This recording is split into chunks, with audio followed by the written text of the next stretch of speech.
saya akan membincangkan topik kelestarian sumber air di Malaysia mengenai masalah dan prospek. Baiklah, sebelum itu, apa itu kelestarian sumber air?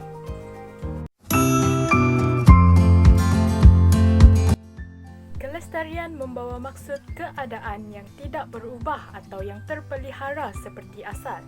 Ianya juga merupakan satu proses yang mengekalkan perubahan dalam cara yang seimbang di mana eksploitasi sumber, arah pelaburan, orientasi pembangunan teknologi dan perubahan institusi semuanya harmoni dan meningkatkan potensi masa kini dan masa depan untuk memenuhi keperluan dan aspirasi manusia. Sumber air pula merujuk kepada punca-punca air diperolehi dan diproses untuk digunakan sebagai input bagi proses pengeluaran seperti pertanian, perindustrian, pembandaran dan bagi kegunaan domestik. Ada dua jenis sumber air di Malaysia iaitu air permukaan dan air bawah tanah.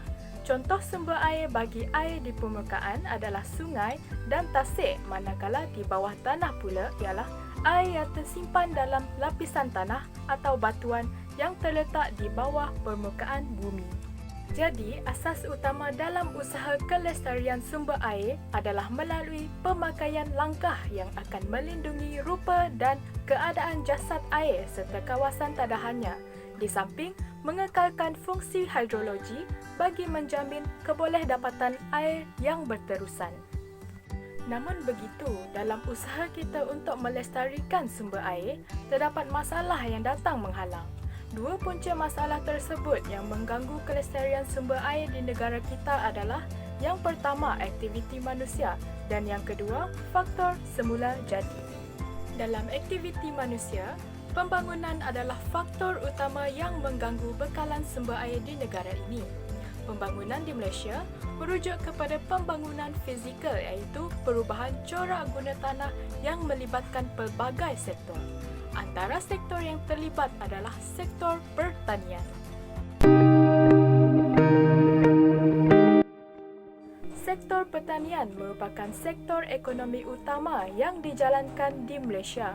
Sejajar dengan pertumbuhan penduduk yang semakin meningkat, ianya membawa kepada permintaan makanan yang tinggi. Maka, berlakulah pembukaan tanah secara meluas bagi menjalankan aktiviti pertanian. Antara hasil daripada aktiviti pertanian yang sedang giat dijalankan di negara kita adalah padi, getah dan juga kelapa sawit. Seperti yang kita tahu, aktiviti pertanian ini memerlukan bekalan air yang banyak dalam melakukan aktiviti pengairan. Dianggarkan sebanyak 82% daripada kuantiti air di Semenanjung Malaysia digunakan untuk tujuan pengairan dalam sektor pertanian. Ekoran kegiatan pertanian, kehilangan hutan-hutan rimba semula jadi turut berlaku. Aktiviti menebang dan menebas hutan akan mengakibatkan hakisan tanah, banjir dan perubahan iklim tempatan.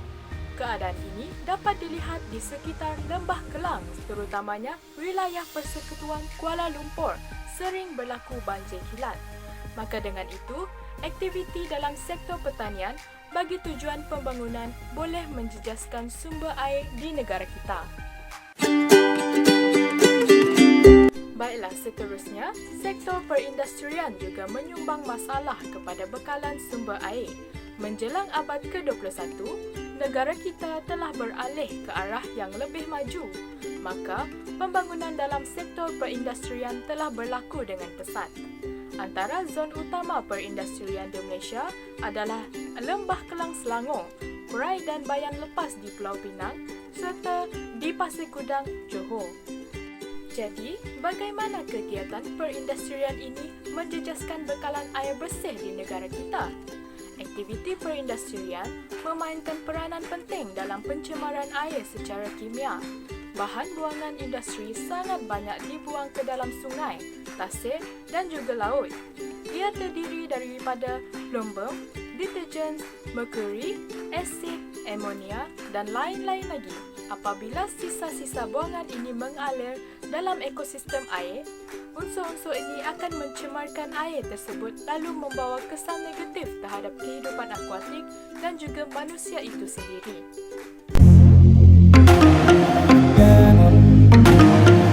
Selain itu, peningkatan populasi turut akan menggugat usaha dalam melestarikan sumber air.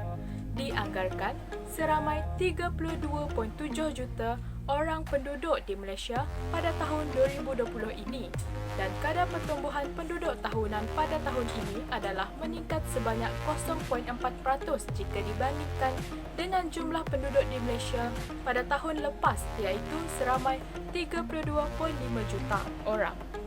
Dengan bertambahnya populasi penduduk di Malaysia, maka berlakulah peningkatan permintaan terhadap pelbagai keperluan terutamanya air. Di samping itu, perubahan cita rasa dan gaya hidup boleh menambahkan lagi corak permintaan terhadap air. Melihat keadaan ini, keperluan manusia terhadap air tidak akan berkesudahan dan perlunya bekalan air sejajar dengan pertumbuhan penduduk di Malaysia.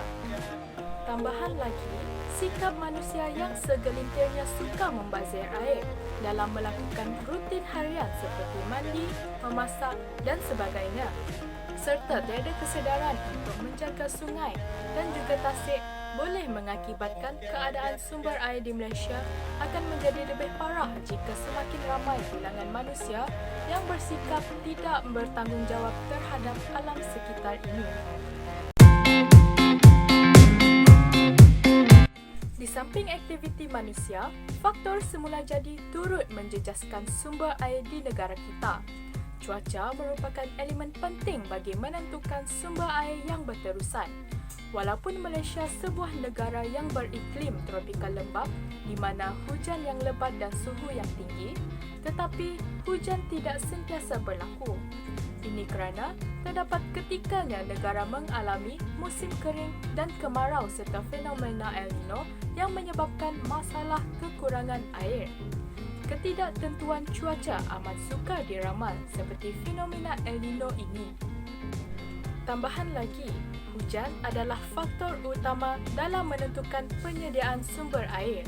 Namun demikian, hujan kadang-kadang turun dengan lebatnya daripada kebiasaan dan berkurangan daripada apa yang dijangkakan. Keadaan pembekalan air di Malaysia apabila hujan turun berlebihan tidak mendatangkan banyak kesulitan, tetapi sekiranya hujan turun sedikit, ini akan menyebabkan banyak masalah timbul, seperti bekalan air terpaksa dicatu oleh penduduk di Malaysia. Segala masalah yang berlaku ini perlu diambil langkah bagi mengatasinya agar kelestarian sumber air dapat dijaga di negara kita. Perkara ini penting dalam memastikan keberterusan bekalan sumber air yang bersih. Baiklah, apa pula prospek atau masa depan sumber air di Malaysia?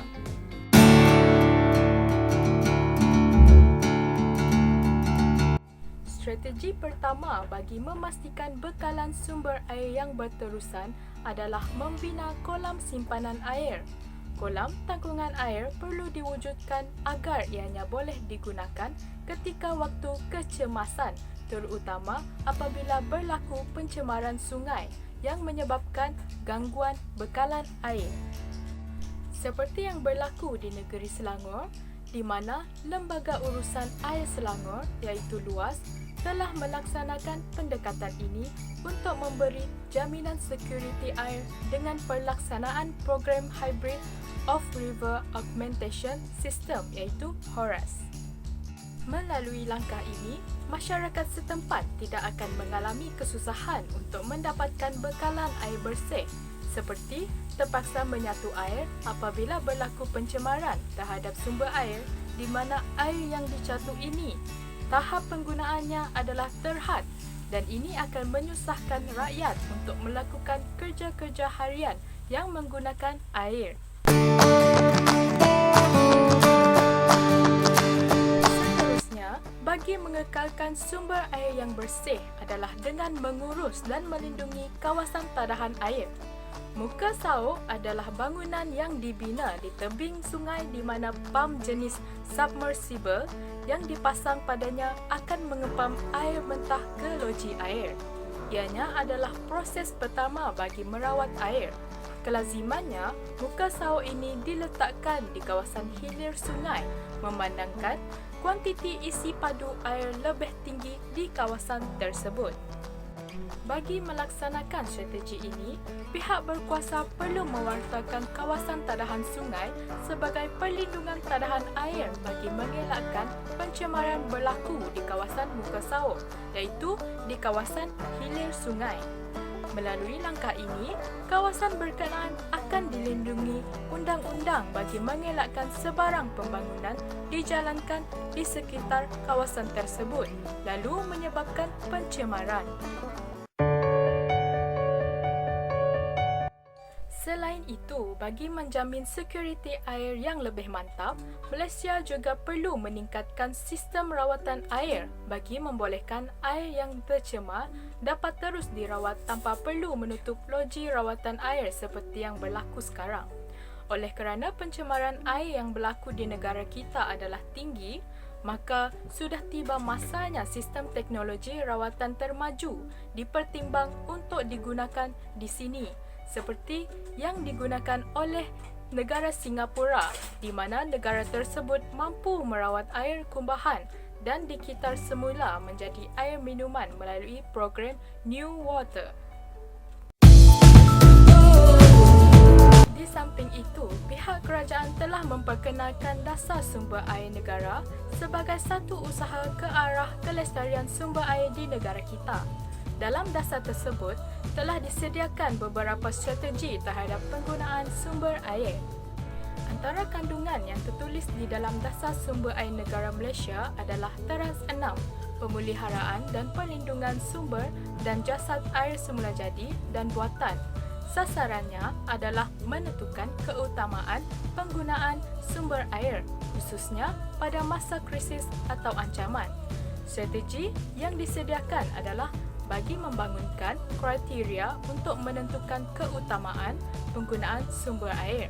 Pelan tindakan strategik yang pertama adalah kenal pasti pengguna dan kegunaan utama, kemudian kenal pasti kawasan utama penggunaan sumber air dan gubal pelan pengagihan dan pengurusan untuk sumber air berdasarkan kepada keutamaan permintaan dan keboleh dapatan sumber air. Baiklah, secara kesimpulannya diharapkan segala usaha bagi melestarikan sumber air di Malaysia boleh dilaksanakan bagi menjamin keberterusan bekalan sumber air di negara kita.